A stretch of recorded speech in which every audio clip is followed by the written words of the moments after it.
the bacon, breathe out the bacon. In bacon, out bacon. Time for bacon. Find delicious satisfaction with the Double Western Bacon Cheeseburger. Only at Carl's Jr. Feed your happy. Available at participating Carl's Jr. restaurants. Price and participation may vary.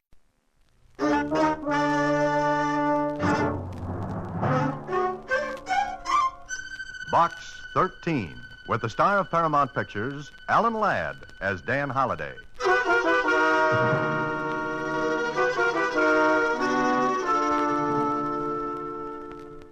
Box 13, care of Star Times. I have something that may intrigue your sense of adventure. I myself cannot follow it up because I am blind. However, if you will come to the Braille room at the public library tomorrow at 11 in the morning, you may be able to find something of interest. At 11 in the morning, you may be able to find something of interest. I think someone is in desperate danger and needs help. I'd like to know what you think. William Michaels. Well, the letter did intrigue me. And as I found out later, Mr. Michaels did have something.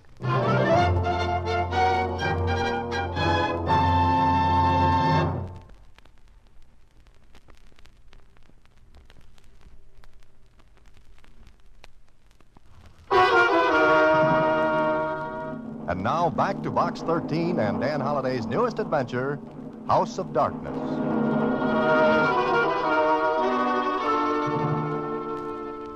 I wonder how this Mr. Michaels knew about Box 13, Mr. Holliday. I wonder about that, too, Suzy. He says he's blind. Gee, this is really one letter I'd follow up if I were you. You would? Why? Well, wouldn't you? Wouldn't I if I were you? Yeah. No, I mean, you know what I mean, don't you? Not now. I had an inkling before, but that's all gone. Never mind, though. What time is it? 11:15. Well, that gives me 15 minutes to get to the public library and also get a ticket for speeding if I want to get there on time. But maybe it'll be worth it.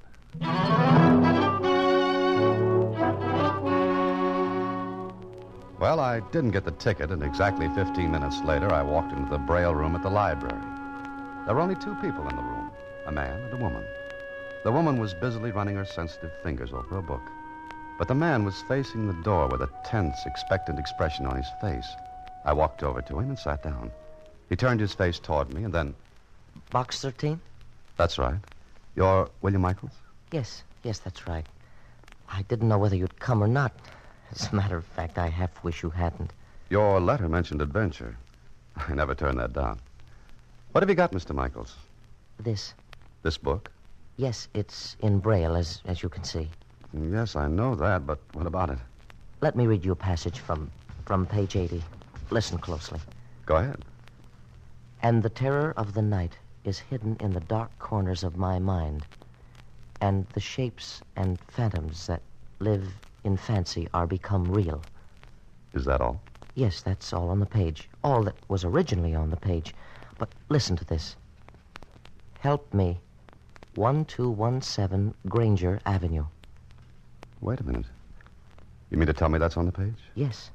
Someone who knows how to read and write Braille has used a pin or a needle to put this message on the bottom. Let me see that page. Uh-huh. The characters are faint. But someone has done what you said. What do you make of it? I don't know.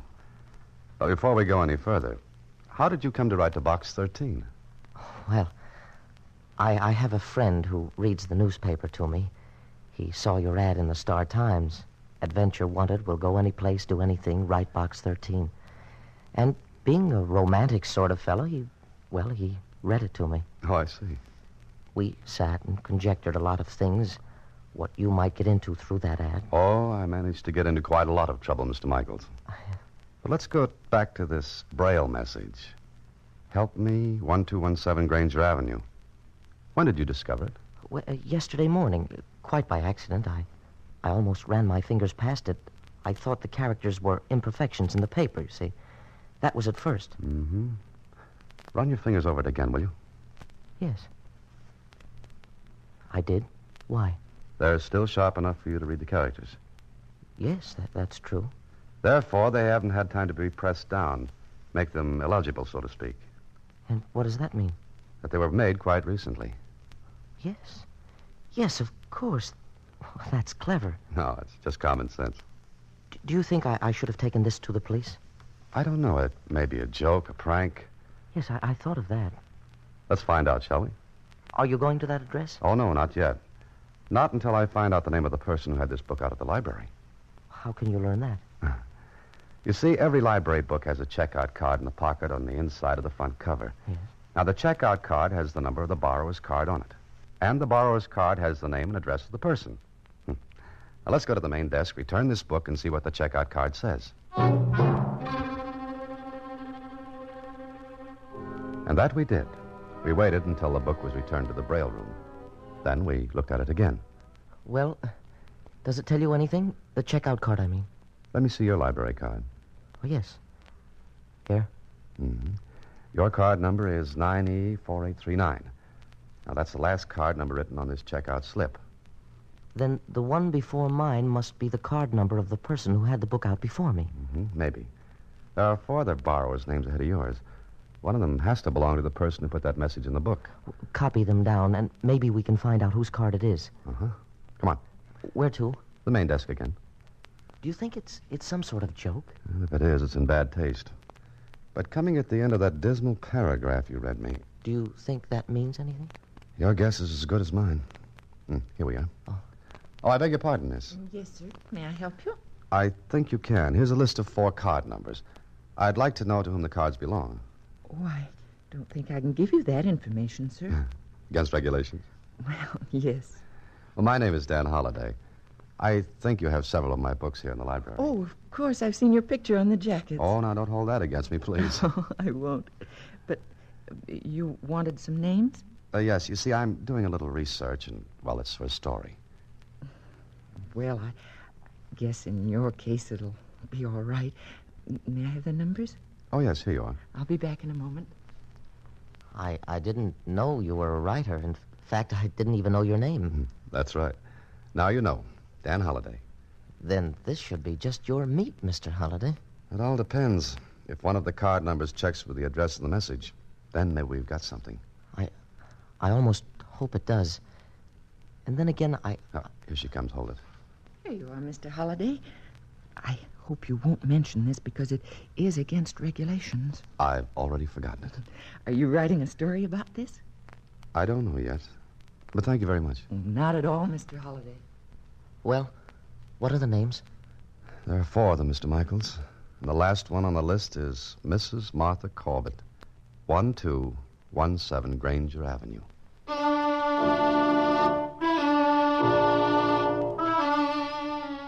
A half hour later, Michaels and I sat in my car a few houses down from 1217 Granger Avenue. Maybe the whole thing was a joke. Then again, maybe it wasn't. Michael sat silently for a couple of minutes, and then... Do you see anyone, Mr. Holliday? No, not a soul. What kind of place is it? Big, dark, not at all the type of house associated with sweetness and light. Oh? But then maybe I'm making mysteries out of nothing. You're not going in? With what? Could I ask to see Mrs. Martha Corbett? Why not, if she needs help? We don't know that, Michaels, and we... Why did you stop talking? Isn't that a car? Yes. Yes, it is. Stopped in front of the house. Who is it? I don't know. But it's a doctor's car, and he's getting out. Doctor. Uh-huh. Which means nothing at all. Doctor's illegal. What's he doing? He's gone into the house. Michaels, I've got an idea. What is it? I'm going to make a phone call and find out something. A phone call? To whom? To the Automobile Club and find out who belongs to that license number on the doctor's car. Then later, I'll visit the doctor. Well, I found out who the doctor was. I dropped Michaels at the library and told him I'd meet him there later. It took me 10 minutes to convince the doctor's receptionist that I had to see him. Then in his office... My nurse tells me you insisted upon seeing me, Mr. The name is Holliday, Dan Holliday. Oh, very well, Mr. Holliday. What seems to be the trouble? I have a headache. Headache? Good heavens, man. My nurse seemed to think it was some fatal disease. Well, it's a bad headache. Who sent you to me, Mr. Holliday? One of your patients, Dr. Folsey. Oh, really? May I ask which one? Oh, yes, of course. I'll give you a couple of tablets to relieve you. But the cause of the headache is something we'll have to look into. Here you are. Thank you. A glass of water. The patient who sent me was Mrs. Martha Corbett. Oh. Oh, I'm sorry. I must have knocked the glass out of your hand. Although I didn't touch it. Did I? I'm sorry. That was clumsy of me.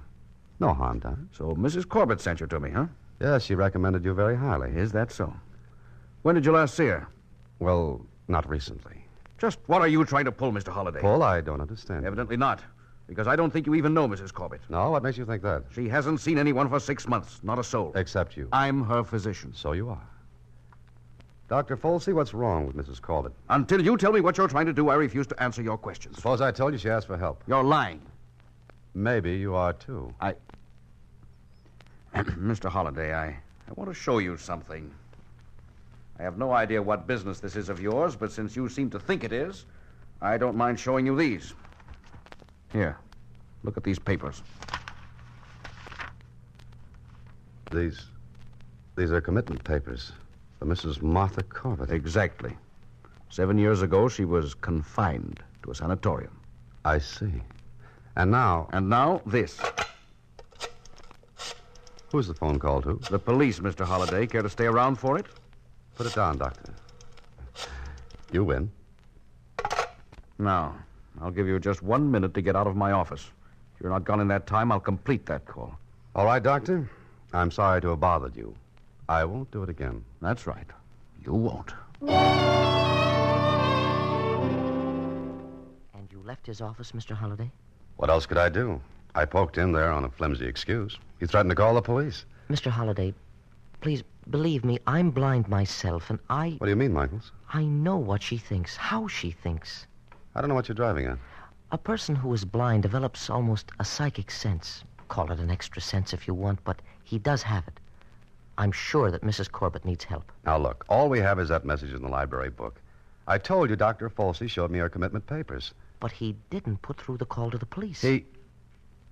Oh, I see what you mean. A bluff. Yes, it could have been. Yeah, it could have been. I wonder if a person with nothing to conceal, with nothing to be afraid of, would have gone through with that call. Well, put yourself in his place. Would you? I think I would have. Maybe you're right, Michaels. Then what are you going to do? Well, I've gone this far. I may as well go all the way. Yes? Where? All the way into that house on Granger Avenue.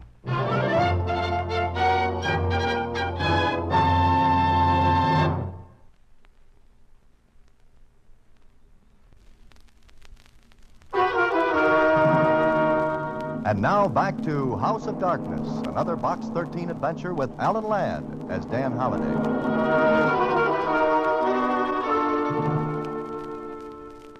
Well, maybe it was a wild goose chase with no chance of bagging any game at the end.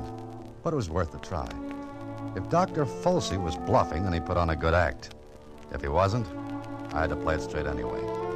So later that same afternoon, I walked up the stairs to the front door of 1217 Granger Avenue. I rang the bell and waited. Yes? Oh, how do you do? My name is Holliday. Yes, what do you want? I'm the inspector from the power company. I have to look over the wiring and fixtures in your house. No? If it's convenient, yes. Well, it really isn't at the moment. It'll only take a few minutes. I know it's a nuisance, but it has to be done. How long will you be? How many rooms have you got? Only 6 that we use. Oh. Then it'll be about a half hour. Well, all right, come in. If you have something to do, I can make the rounds myself. I'll go with you. I'll show you the rooms we use. All right. Please lead the way. The library is here. One ceiling fixture, 2 wall fixtures. Any lamp outlets on the baseboards? 2, right here. Uh-huh. Well, they look okay. Ceiling fixture seems all right. Ever have any trouble with shorts, blown fuses? No, none at all. Everything in the house is in perfect working order. Oh, that's good. Makes my job easier. All right, Mr. The name is Whitley, and didn't you know that? I cover about a dozen houses a day. Names don't mean a thing to me. Only fixtures. Oh. Well, come this way. The dining room is just off the library. Next to that is the kitchen. Then one of the bedrooms, and the baths are off to the right of the bedroom. There are several small pantries. We went through one room after another. They have no lights in them. Then we went upstairs, and Whitley led the way along a hallway that started at the head of the stairs and ran to a window at the far end. There were only 2 rooms off the hallway. We stopped at the first one. This room is merely a storage room. Would you care to see it? Oh, yes, I would. That is, if you don't mind. Not at all. Oh, just an empty room. Just an empty room. As you can see, the ceiling fixture has only 1 bulb in it. Well, it seems to work all right. And that's all. What about that room down there? We never use it. What's in it? Nothing at all, beyond a few odds and ends of old furniture. Mind if I look at it? It's locked. Don't you have a key for it? No, the key was lost. I'm having another one made. Perhaps if you come again sometime... It's an inside room, isn't it? No windows, I mean.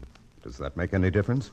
I assure you the room is never used. The lighting fixtures were sealed up some years ago. Oh, I see. Now, if that's all, and if you don't mind, I have some other things to do. And What's that? this is an old house. The water pipes are defective. This way, Mr. Holliday. Oh, certainly. Oh, have you a phone? Why, yes, downstairs. I'd like to use it if you don't mind. All right, if you'll follow me.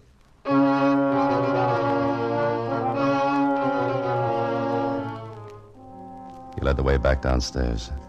I knew I had to stay in that house if I was to find out what or who was in that locked room.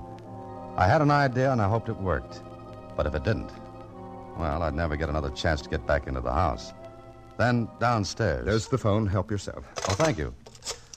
I hope I haven't inconvenienced you, Mr. Whitley. But these things have to be done, you know. Of course. Hello? Hello, Michaels. This is Holliday. Holiday, where are you? What's happened? I've just made my inspection of 1217 Granger Avenue. Everything looks okay. I called to find out if there's anything else to do in this neighborhood. What? Uh-huh. Oh? Oh, hang on. I'll find out. Mr. Whitley, Yes? I wonder if you would mind looking out of the front window and see if any linemen are working the street. All right. I'll be back in a moment.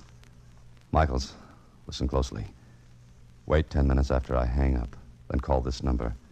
Gramercy 8342. A man named Whitley will answer. Say you're Dr. Folsey, and you've got to see him immediately. Give him a phony address. Say you're calling from a phone booth.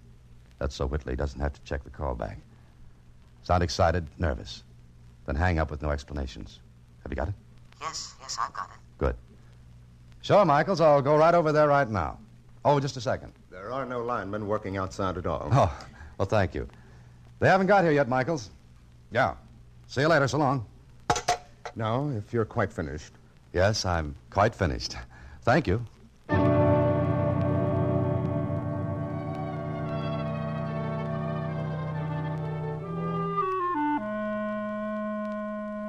Whitley saw me to the door. I went to my car and pretended to drive away. But I parked around the corner, then walked back toward the house. I hid in a doorway until I saw Whitley leave the house. He was in a hurry, so I knew Michael's fake call had reached him. It was evening and almost dark. I circled the house and tried all the windows until I found one leading into the basement that I could force. Brother, I was breaking the law, but I had to. I went upstairs to the room Whitley hadn't let me see. I knocked. What do you want?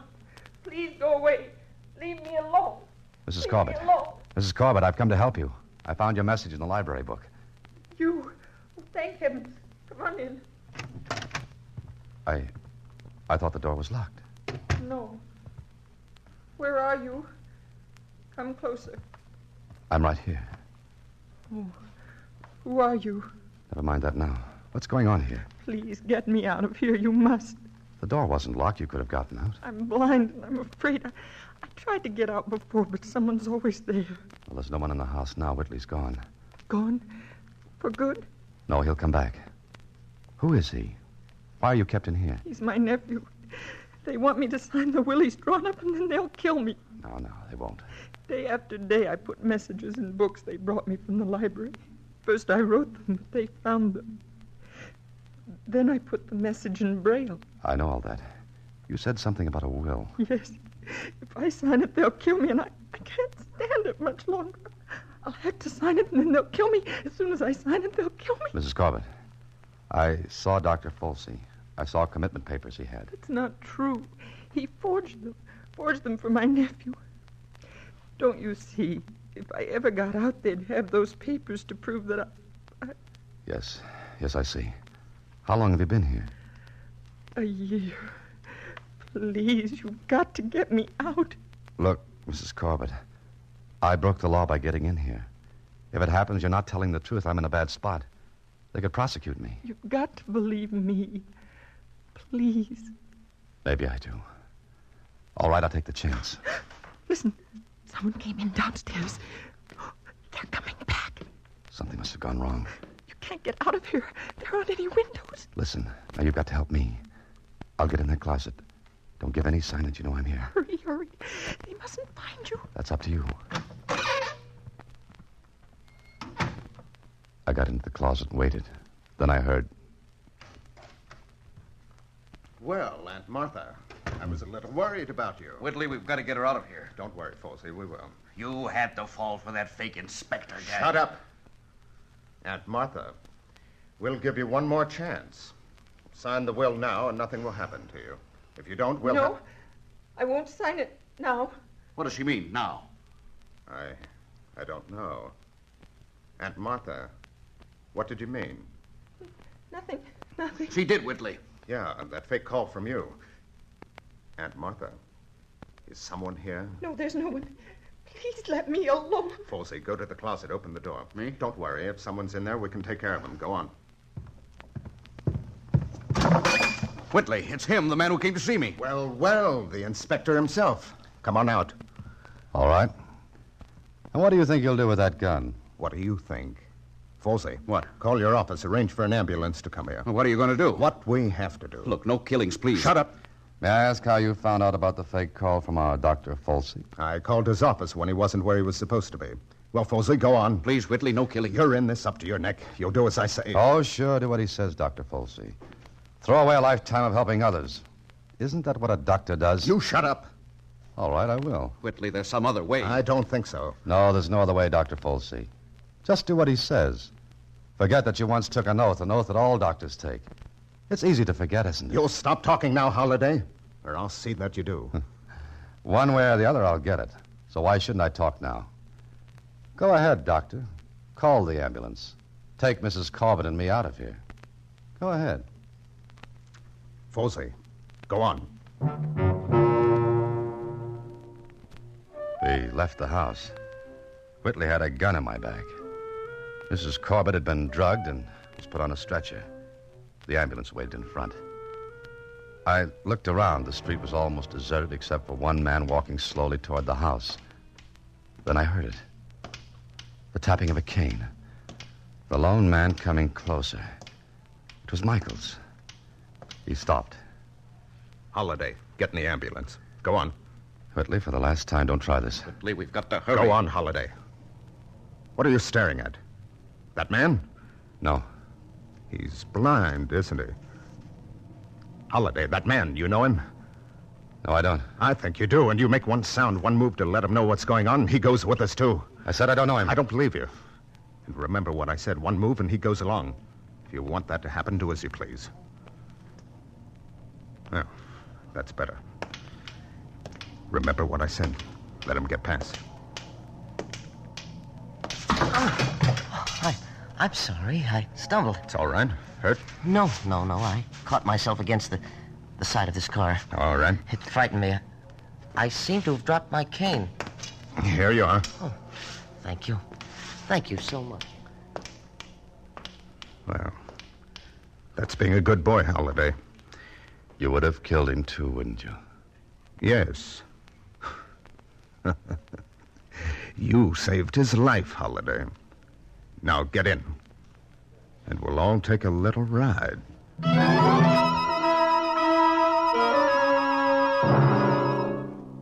Well, it looked hopeless. This was going to be a great ride. Our only hope was Michael's, but how could he help? He was blind. Whitley must have read my mind because he laughed. You were very smart, Holliday, but you seem to have outsmarted yourself. Yeah, it looks that way, doesn't it? But do you really think you're going to get away with this? Why not? Your only hope is a blind man. Whitley? What's that? Folsey, what's that? Police cars. All right, don't get excited. They can't be after us. Whitley, they are after us. Don't lose your head. Looks like something slipped up, doesn't it, Whitley? You're whistling in the dark. Look, they're signaling us to stop. What? Go on. Get going. Outrun them. It's no use. We can't do it. There's a traffic signal ahead. Oh, have them go through. No, they'll shoot. Holiday, this is your fault. I'll get you. I'll kill you. Oh, no, you I'll don't. kill you. Looks like this is your last ride, Whitley. Folsey, tell the driver to stop this ambulance. Yes, Mr. Holliday. I don't know how Michaels did it, Whitley, but I'm very glad he did.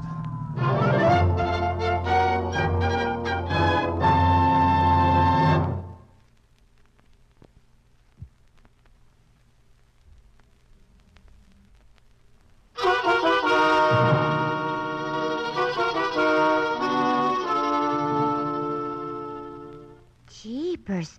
How'd you ever do it, Mr. Michaels? With these. Just his hands and his fingers, Suzy. I don't get it. Sure, Michaels. Oh, all right. Now, look, Suzy. Here's a coin with a date on it. Yeah? The date is 1935. You felt those numbers with your fingers? That's right, Suzy. And it was simple for him to run his fingers over the license plates of the ambulance. When I stumbled, I dropped my cane. I ran my hands over the car. I knew it wasn't a regular automobile. Then I felt the license plate. Gee, and then you went to police. That's right. And that, Suzy, is what you call using your head and fingers. Good night. Listen in again next week when, through the courtesy of Paramount Pictures, Alan Ladd stars as Dan Holliday in Box 13. Box 13 is directed by Richard Sandville, and this week's original story was written by Sam Walters. Original music is composed and conducted by Rudy Schrager, and the part of Suzy is played by Slyvia Picker. Vern Karstensen is in charge of production. Box 13 is a Mayfair production from Hollywood.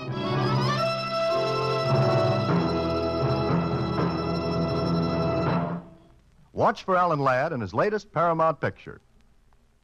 There's no community like a Cenex community. And that's why every Cenex store is so proud to serve theirs by supporting local athletic teams, promoting the arts, and making sure each store is a place its neighbors can find what they need, catch up with their friends, and stay connected. It's also why we give back, helping to make the wonderful places we call home the best they can be. Your local Cenex doesn't just work in your town, it lives there. The store next door, powered locally at Cenex.